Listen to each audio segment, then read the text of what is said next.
Assalamu alaikum wa rahmatullahi wa barakatuh.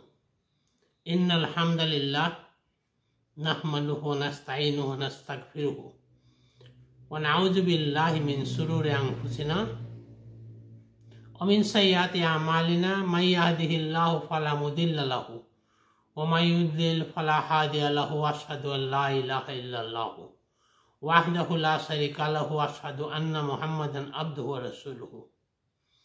Rabbi ishrah li sadri wa yassir li amri wahlul 'uqdatam min lisani yafqahu qawli. Rabbi yassir wa la tu'assir wa tammim bil khair. সকলো প্ৰশংসা মহান আল্লাহৰ বাবে। শান্তি অৱতীৰ্ণ হোক আল্লাহৰ ৰাসূল সাল্লাল্লাহু আলাইহি ওয়াসাল্লাম আৰু তেখেতৰ পৰিয়ালবৰ্গৰ ওপৰত। আখিৰাতৰ বাবে এবাৰ চিন্তা কৰোঁ আহক। এইলানি আলোচনাৰ আজিৰ বিষয়বস্তু কিয়ামতৰ পূৰ্বৰ এক নতুন ফিতনা আহলে কোৰআন। ভিডিঅ'টো আৰম্ভ কৰাৰ আগতে সকলো মুছলমান উম্মালৈ মোৰ বিনম্ৰ অনুৰোধ, তেওঁলোকে যেন ফিৰকাবাজীৰ পৰা আঁতৰি নিৰপেক্ষভাৱে কথাখিনি বুজি হৃদয়ংগম কৰিবলৈ চেষ্টা কৰে, কাৰণ আমি সকলোৱে পৰকালত জান্নাত লাভৰ আশা কৰোঁ আৰু তাৰ বাবে প্ৰস্তুতি আমি আমাৰ পাৰ্থিৱ জীৱনতে কৰিব লাগিব। এই প্ৰস্তুতিৰ বাবে প্ৰথমেই বিশ্বাস কৰিব লগা কথাষাৰ হ'ল হযৰত মুহাম্মদ সাল্লাল্লাহু আলাইহি ওয়াসাল্লাম মানৱ জাতিৰ প্ৰতি প্ৰেৰিত শেষ নবী আৰু ৰসুল। তেখেতৰ জৰিয়তে আল্লাহৰ কিতাপ কোৰআন মজিদ নাজিল হৈছে। গতিকে কোৰআনত ৰসুল বা মুহাম্মদ সম্বোধন কৰি দিয়া প্ৰতিটো আদেশ নিৰ্দেশ বৰ্ণনা আদিৰে শেষ নবী মুহাম্মদ সাল্লাল্লাহু আলাইহি ওয়াসাল্লামক বুজোৱা হৈছে আৰু তেখেতক উদ্দেশ্যিহে কৰা হৈছে। আল্লাহৰ পৰা প্ৰেৰিত আন নবী ৰসুলসকলক বুজাইছে বুলি ভবাটো শুদ্ধ নহয়। এতিয়া মূল আলোচনালৈ। আমি সকলোৱে জানো যে কিয়ামতৰ পূৰ্বে কিছুমান আলামত বা পূৰ্বাভাস দেখা পোৱা বিষয়ে শেষ নবী ৰসুল সাল্লাল্লাহু আলাইহি ওয়াসাল্লামে আমাক জনাই গৈছে। তেনে আলামতৰ ভিতৰৰ এক আলামত হ'ল অনেক ফিতনাৰ আবিৰ্ভাৱ হ'ব। যিহেতু পৃথিৱীখন মানুহৰ বাবে পৰীক্ষা ক্ষেত্ৰ, সেয়ে এই ফিতনাসমূহৰ জৰিয়তেও আল্লাহ ৰাব্বুল আলামিনে শেষ জামানৰ উম্মতসকলক পৰীক্ষা কৰিব। কাৰণ হাদিছত আহিছে, এই সময়ত পুৱা যদি কোনো লোক মুমিন হৈ বিচনাৰ পৰা সাৰ পাই উঠে, তেন্তে আবেলি মুশ্ৰিক হৈ পৰিব। ফিতনাত পৰি পৃথিৱীৰ সামান্য স্বাৰ্থৰ বিনিময়ত নিজৰ আদৰ্শ চৰিত্ৰ বিক্ৰী কৰিব। সুনানে ইবনু মাজা হাদিছ নম্বৰ 3961। শেষ জামানাত ইমান ধৰি ৰখাটো অত্যন্ত কঠিন হৈ পৰিব।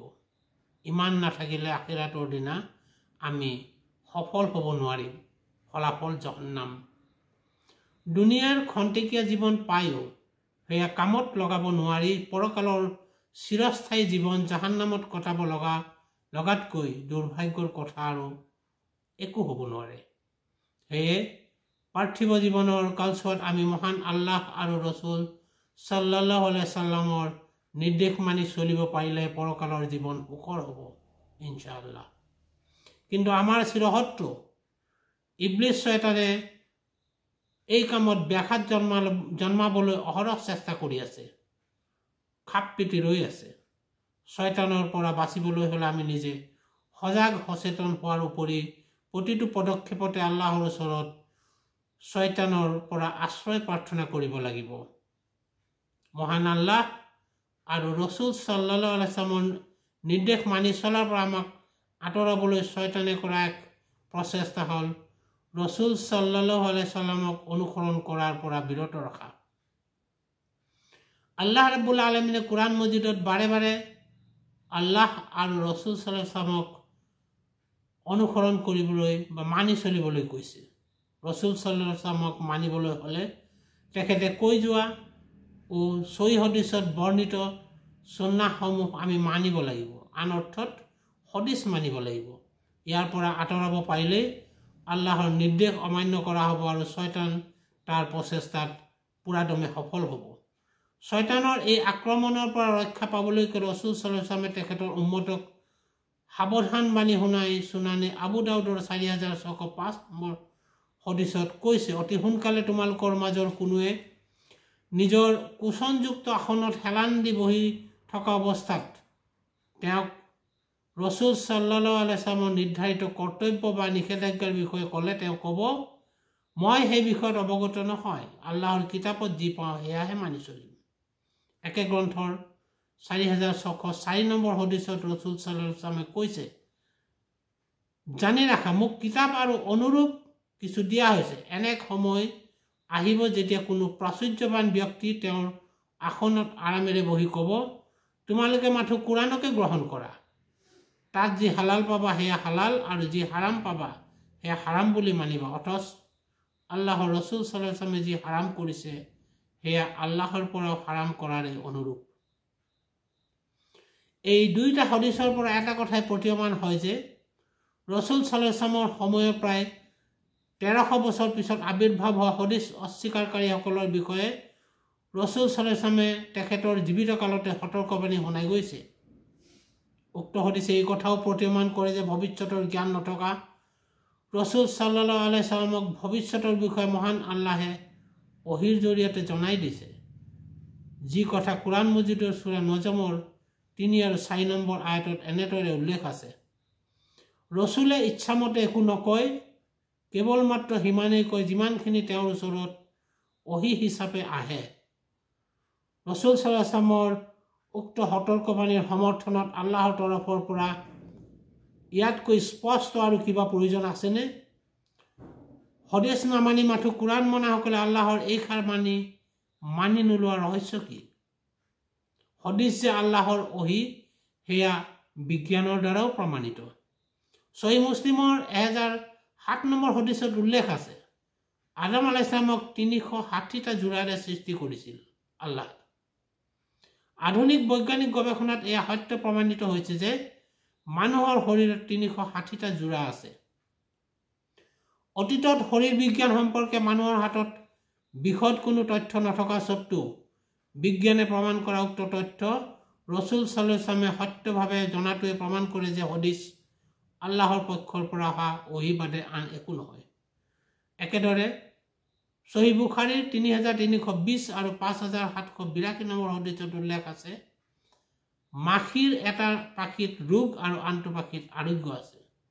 এয়াও বৈজ্ঞানিক গৱেষণাত সত্য হিচাপে প্ৰমাণিত। ইতিহাসৰ পাত লুটিয়াই চালে দেখা যায় ৰসুল সাল্লাল্লাহু আলাইহি ওয়াসাল্লামৰ ইন্তেকালৰ প্ৰায় 1300 বছৰ পিছত 19 শতিকাৰ সময়ছোৱাত হদিছ অনুসাৰী আহলে হদিছ নামৰ পৰিচিত লোকসকলৰ বিপক্ষে দক্ষিণ এছিয়াত আহলে কোৰাণ নামৰ এক নতুন ফিতনা আৰম্ভ হয়। আহলে কোৰাণৰ বহু অনুগামী পূৰ্বতে আহলে হদিছৰ অনুগামী আছিল যদিও তেওঁলোকে কিছুমান হদিছ গ্ৰহণ কৰিব বিচৰা নাছিল। সেই সময়ত আমাৰ দেশত উক্ত ফিতনাৰ বিষয়ে প্ৰচাৰ কৰা লোকসকলৰ ভিতৰত অন্যতম আছিল আব্দুল্লাহ চক্ৰালবী, খাজা আহমদ দিন অমৃতসৰী, চিৰাগ আলী, আসলাম জয়ৰাজপুৰী আদি। একবিংশ শতিকাত এওঁলোক অধিক সক্ৰিয় হৈ পৰে আৰু হদিছক কোৰাণ বিৰোধী বুলি কৈ হদিছ সম্পূৰ্ণৰূপে প্ৰত্যাখ্যান কৰে। তেওঁলোকে বিশ্বাস কৰে যে ইছলামিক জগতৰ ধৰ্মীয় সমস্যাসমূহ আংশিকভাৱে হদিছৰ পৰা আহিছে আৰু সেইকাৰণে হদিছৰ শিক্ষাক তেওঁলোকে নাকচ কৰে। ইছলামৰ মূল দুটা ভাগ সুন্নী আৰু শিয়া সম্প্ৰদায়ে আহলে কোৰাণৰ বিৰোধিতা কৰি কয় যে সুন্নাহক কোৰাণৰ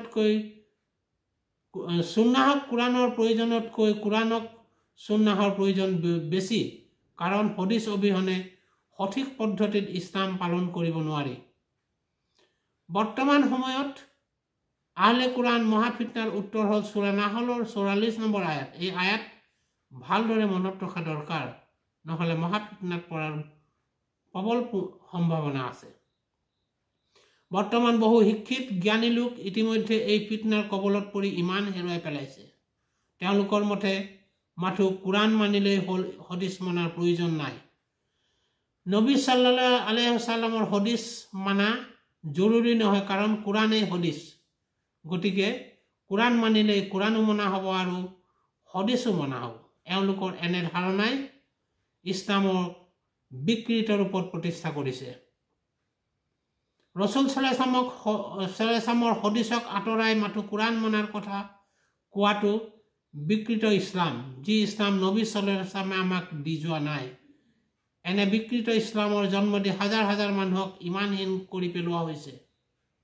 তেওঁলোকৰ মতে হদিছ নমনাৰ কাৰণ হ'ল হদিছ মানুহে মুখস্থ কৰিছে, মানুহে সংৰক্ষণ কৰিছে, নবী সাল্লাল্লাহু আলাইহি ওয়াসাল্লামৰ সময়ত হদিছ লিখি ৰখা নাই আদি।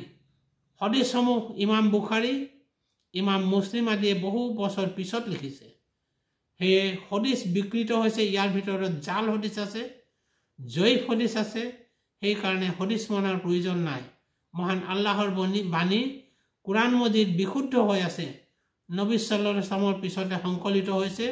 ই নিৰ্ভুল, কোনো ভুল নাই। গতিকে কোৰাণ মজিদ মানিলেই হ'ল। এনেদৰে ভবাটো এক সাংঘাতিক কুফৰি ধাৰণা। আল্লাহ ৰাব্বুল আলামিনে কোৰাণ মজিদৰ সূৰা নিছাৰ 113 নম্বৰ আয়াতত কৈছে, আল্লাহে তোমাৰ প্ৰতি কিতাপ আৰু হিকমত নাজিল কৰিছে। ইবনে কাছিৰ ৰহমতুল্লাহৰ তফসিৰত কিতাপ মানে কোৰাণ আৰু হিকমত মানে সুন্নাহ বুলি উল্লেখ কৰিছে। এই শিক্ষাৰ দ্বাৰাই ৰসুল সাল্লাল্লাহু আলাইহি ওয়াসাল্লামে সূৰা নাহলৰ 44 নম্বৰ আয়াতৰ নিৰ্দেশ পালন কৰিছে, যাৰ উল্লেখ সূৰা জুমুৱাৰ 2 নম্বৰ আয়াতত পোৱা যায়, য'ত মহান আল্লাহে কৈছে আৰু তেওঁ শিক্ষা দিয়ে কিতাপ আৰু হিকমতৰ। এই 2 আয়াত অৰ্থাৎ সূৰা নিছাৰ 113 নম্বৰ আয়াত আৰু সূৰা জুমাৰ 2 নম্বৰ আয়াত সহ সূৰা নাহলৰ 44 নম্বৰ আয়াতৰ কথাখিনি যদি দকৈ চিন্তা কৰি চোৱা যায়, তেন্তে হদিছ মানিব লাগে নে নালাগে তাৰ উত্তৰ তাতে পোৱা যায়। সূৰা নাহলৰ 44 নম্বৰ আয়াতত মহান আল্লাহে কৈছে, ওয়ানজালনা ইলাইকাল যিকৰা লিতুবাইয়িনা লিন্নাসি মা নুজ্জিলা ইলাইহিম, অৰ্থাৎ আমি তোমাৰ প্ৰতি যিকিৰ মানে কোৰাণ অৱতীৰ্ণ কৰিছোঁ, তুমি যাতে মানুহক ব্যাখ্যা কৰি দিব পাৰা সিহঁতৰ প্ৰতি কি অৱতীৰ্ণ কৰা হৈছে। এই আয়াতত আৰবী যিকিৰ শব্দৰ অৰ্থ সৰ্বসন্মতিক্ৰমে কোৰাণ বুলি গ্ৰহণ কৰা হৈছে। এই আয়াতৰ জৰিয়তে ৰসুল সাল্লাল্লাহু আলাইহি ওয়াসাল্লামক আদেশ দিয়া হৈছে মানুহৰ ওচৰত কোৰাণৰ আয়াত বৰ্ণনা ও ব্যাখ্যা কৰি দিবলৈ, কাৰণ ৰসুল সাল্লাল্লাহু আলাইহি ওয়াসাল্লামৰ ওপৰত যি নাজিল হৈছে সেই সম্পৰ্কে তেখেতেহে ভালদৰে জানে। ইয়াৰ প্ৰতি তেখেত যথেষ্ট যত্নৱান আৰু তেখেতে ইয়াৰ বাণী অনুসৰণ কৰিছে।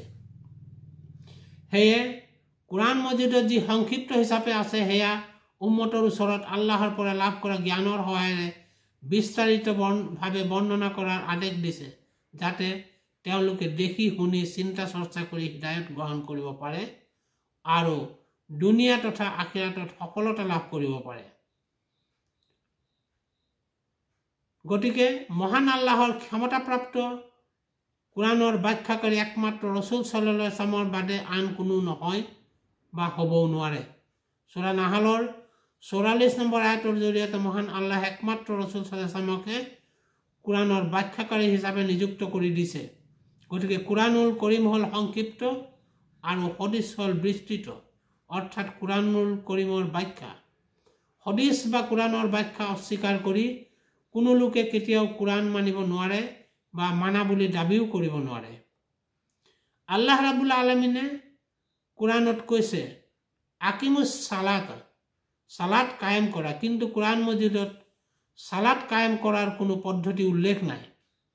দিনটোৰ 5 ওয়াক্তৰ কোন ওয়াক্তত কিমান ৰাকাত সালাত পঢ়িব লাগে, কিদৰে থিয় হ'ব লাগে, হাত ক'ত বান্ধিব, ৰুকু সিজদা কিদৰে কৰিব, কেনেকৈ বহিব, কেনেকৈ সালাম ফিৰাব, কোন স্থানত কি পঢ়িব ইত্যাদি বিষয়ে কোৰাণ মজিদত উল্লেখ নাই। গতিকে আল্লাহ ৰাব্বুল আলামিনে আকিমুছ সালাত বুলি কৈ ইয়াৰ ব্যাখ্যা দিবলৈ ৰসুল সাল্লাল্লাহু আলাইহি ওয়াসাল্লামক দায়িত্ব দিছে। মানুহে কিদৰে সালাত কায়েম কৰিব সেয়া ৰসুল সাল্লাল্লাহু আলাইহি ওয়াসাল্লামে ব্যাখ্যা কৰি মানুহক বুজাই দিছে। এতিয়া যদি সালাত কায়েম কৰাৰ বাবে ৰসুল সাল্লাল্লাহু আলাইহি ওয়াসাল্লামৰ শিক্ষা আমি নামানো, হদিছ নামানো, তেন্তে কোৰাণ কিদৰে মনা হ'ল? কোৰাণত নামাজ কায়েম কৰাৰ পদ্ধতি উল্লেখ কৰা নাই, সেই বুলি আমি নামাজ পঢ়িব নালাগে বুলিও ক'ব নোৱাৰোঁ। কাৰণ কোৰাণত সালাত কায়েম কৰিব কৈছে যেতিয়া আমি কৰিবই লাগিব। এয়া কৰিবৰ বাবে আল্লাহৰ নিৰ্দেশত ৰাসূল সাল্লাল্লাহু আলাইহি ওয়াসাল্লামে নামাজ কায়েম কৰাৰ পদ্ধতি সম্পৰ্কে কৰা ব্যাখ্যা যাৰ উল্লেখ হাদিছত আছে সেয়া আমি মানিব লাগিব। হাদিছত উল্লেখিত নামাজৰ পদ্ধতি বাদ দি নিজৰ মন গঢ়া পদ্ধতিৰে নামাজ আদায় কৰিব নোৱাৰো বা কৰিলেও সেয়া গ্ৰহণযোগ্য নহ'ব। একেদৰে ৰোজা, হজ, জাকাত আদি যিমান আমল ইবাদতৰ উল্লেখ কোৰআন মজিদত আছে এই সকলোবোৰৰ সহি পদ্ধতি জানিবৰ বাবে আমি হাদিছ মানিবই লাগিব। গতিকে প্ৰকৃতাৰ্থত কোৰআন মানিব হ'লে হাদিছ মানিবলৈ বাধ্য। হাদিছ অস্বীকাৰ কৰি কোৰআন কেতিয়াও মানিব নোৱাৰে, কাৰণ কোৰআনত উল্লেখিত সংক্ষিপ্ত কথাৰ ব্যাখ্যাই হৈছে নবী সাল্লাল্লাহু আলাইহি ওয়াসাল্লামৰ হাদিছ। আল্লাহ ৰাব্বুল আলামিনে কোৰআনত জাকাত দিব কৈছে, কিন্তু কোন কোন মালৰ ওপৰত, কি হাৰত, কি নিৰিখত, কাক জাকাত দিব তাৰ উল্লেখ কোৰআনত নাই। সিয়াম বা ৰোজা পালন কৰিব কৈছে, কিন্তু কিদৰে পালন কৰিব তাৰ বিস্তাৰিত উল্লেখ কোৰআন মজিদত নাই। হজ কৰিব কৈছে, কিন্তু কিদৰে কৰিব তাৰো বিস্তাৰিত উল্লেখ নাই। অৰ্থাৎ কোৰআন মজিদত আল্লাহ ৰাব্বুল আলামিনে সকলো বিধি বিধান সংক্ষিপ্তভাৱে নিৰ্দেশ দিছে আৰু ইয়াৰ ব্যাখ্যা কৰিছে মুহাম্মদ সাল্লাল্লাহু আলাইহি ওয়াসাল্লামে যাৰ উল্লেখ আছে হাদিছত। সেইকাৰণে লা ইলাহা ইল্লাল্লাহ বাক্যশাৰীক কলিমা কৰা নাই, ইয়াৰ লগত সংযুক্ত কৰা হৈছে মুহাম্মদুৰ ৰাসূলুল্লাহ সাল্লাল্লাহু আলাইহি ওয়াসাল্লাম।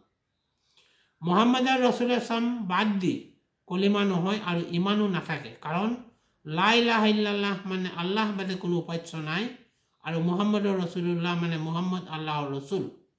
অৰ্থাৎ আল্লাহে যিটো ক'ব সেই কথাবিলাকৰ ব্যাখ্যা দিব মুহাম্মদুৰ ৰাসূলুল্লাহ সাল্লাল্লাহু আলাইহি ওয়াসাল্লামে। তেখেতৰ ব্যাখ্যাই যদি নামানে তেন্তে ইমান কেনেকৈ থাকিব? এই মহাফিতনাই আমাক যাতে ইমানহীন কৰি নেপেলায় তাৰ বাবে অধিক সতৰ্ক হৈ থাকিব লাগিব। আহলুল কোৰআন বা কোৰআনপন্থীৰ এই মহাফিতনাৰ পৰা বাচি থাকিব নোৱাৰিলে ইমান নাথাকিব। ইমানহীন হৈ পৃথিৱীৰ পৰা বিদায় ল'ব লগা হ'লে পৰকালত জহন্নামবাসী হ'ব লাগিব।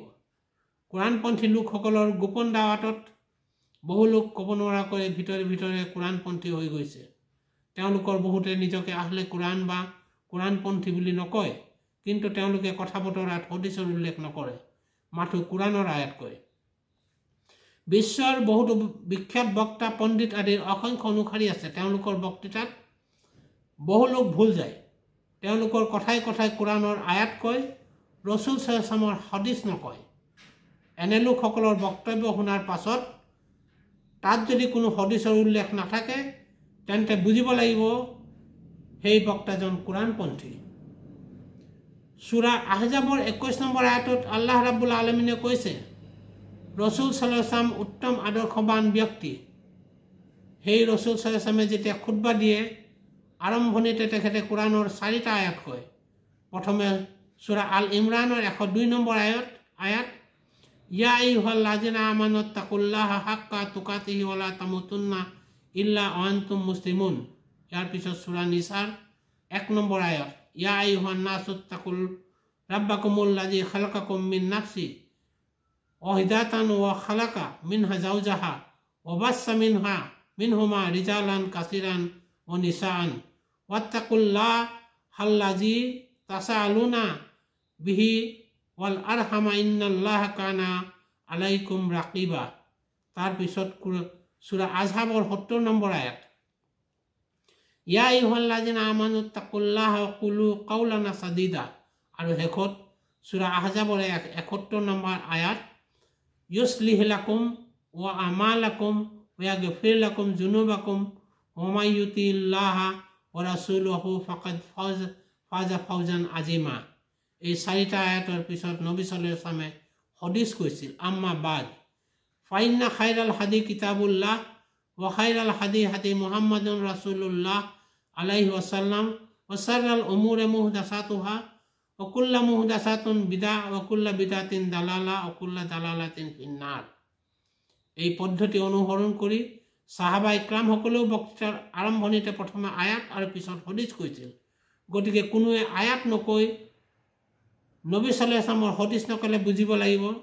যদি কোনোৱে কোৰআনৰ আয়াত কৈ নবী সাল্লাল্লাহু আলাইহি ওয়াসাল্লামৰ হাদিছ নকয় তেন্তে বুজিব লাগিব সেই লোকজনৰ ভিতৰত আহলে কোৰআনৰ ফিতনা প্ৰৱেশ কৰিছে। অনেকে আকৌ হদিছ প্ৰত্যাখ্যান কৰি কয় হদিছ যুক্তিত নিমিলে, এনে কুফৰি। হদিছ বুজাৰ বাবে যুক্তি যথেষ্ট নহয়, যুক্তিত নিমিলিলেও হদিছ সহি সনদত বৰ্ণিত হ'লে মানিবই লাগিব। এই বিষয়ত নিজৰ নফছক হদিছৰ ওপৰত স্থান দিলে কুফৰি হ'ব আৰু ইমান নাইকিয়া হ'ব। এটা উদাহৰণ দিলে বুজাত সুবিধা হ'ব। কোৰাণপন্থীসকলে কয় ৰোজাৰ ইফতাৰ বেলি ডুব যোৱাৰ লগে লগে কৰিব নালাগে, আধা ঘণ্টামান পিছত সম্পূৰ্ণ আন্ধাৰ হ'লে কৰিব লাগে।